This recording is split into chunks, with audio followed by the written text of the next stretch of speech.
Mes chers élèves, bonjour et bienvenue à vous. Bien évidemment, on se retrouve à nouveau ensemble pour apprendre une nouvelle leçon du lexique.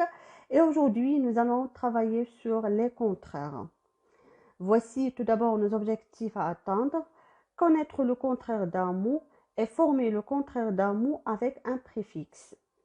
J'espère que vous allez être attentifs et que vous allez pouvoir, à la fin de cette capsule vidéo, répondre à cette question: qu'est-ce qu'un contraire?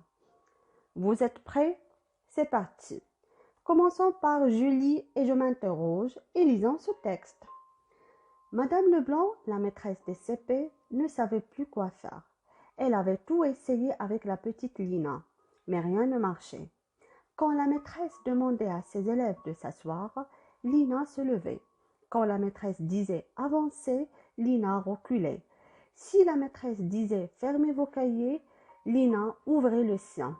En mathématiques aussi, c'était très gênant car quand il fallait ajouter des pions, Lina, elle les retirait. La fillette semblait ne jamais comprendre les consignes de la maîtresse. Le texte est bien clair, j'espère, mais la question qui se pose, c'est quoi le problème de Lina avec sa maîtresse?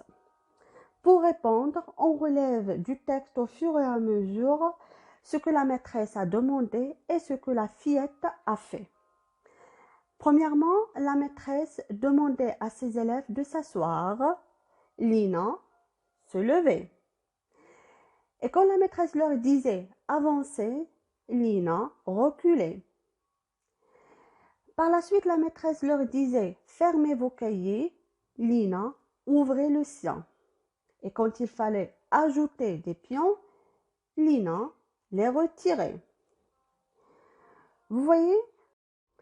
Et ici, j'ai écrit les verbes relevés à l'infinitif et en reprenant les deux premiers verbes s'asseoir et se lever.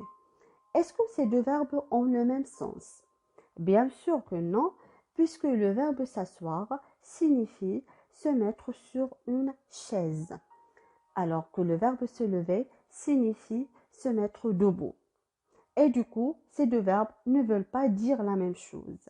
Ça veut dire ils n'ont pas le même sens.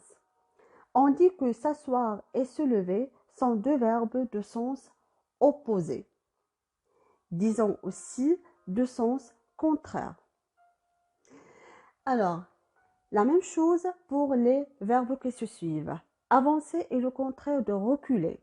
Le verbe fermer est le contraire du verbe ouvrir. Et ajouter est le contraire de retirer. Revenons maintenant à notre texte.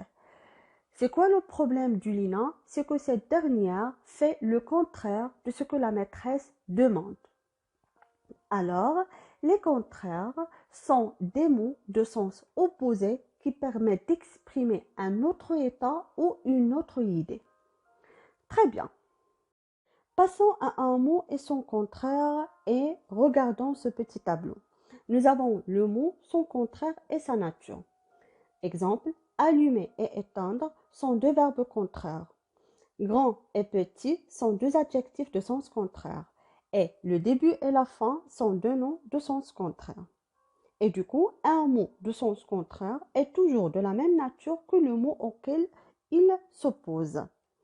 Disons aussi, les contraires sont des mots de même nature. Et maintenant, comment forme-t-on le contraire d'un mot? Prenons ces deux exemples suivants. Agréable est le contraire de désagréable. Monter est le contraire de descendre. Restons dans le premier exemple. Que remarquez-vous? Ces deux mots se ressemblent, agréable et désagréable. Et du coup, ils ont un radical commun. On a placé devant le mot agréable des petites lettres qui indiquent le contraire et on obtient désagréable. Ces petites lettres s'appellent un préfixe. À partir d'un mot, on peut construire de nouveaux mots contraires en ajoutant un préfixe. Par contre, dans le deuxième exemple, monter et descendre, nous avons deux mots qui sont complètement différents. Ça veut dire n'ayant pas un radical commun. Alors, les contraires peuvent être formés avec des préfixes un, mal, ir, etc. Exemple, heureux et malheureux. Ils peuvent être des mots complètement différents, comme exemple, beau et laid. Pour résumer et répondre à cette question, qu'est-ce qu'un contraire? Les contraires sont des mots qui ont un sens opposé. Ils appartiennent à la même classe grammaticale. Ça veut dire le contraire d'un adjectif sera aussi un adjectif, le contraire d'un verbe sera aussi un verbe et ainsi de suite. Et dans quelques cas, les contraires sont formés par l'ajout d'un préfixe. Pour trouver un contraire d'un mot dans le dictionnaire, il est signalé par l'abréviation contre suivi d'un point.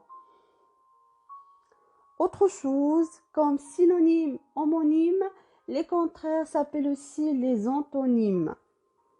J'espère que vous avez bien compris. Vous avez un exercice à travailler. Vous lisez tout d'abord la consigne et soyez autonome. Je vous souhaite un très bon courage et je vous dis à très bientôt. Et merci d'avoir bien suivi.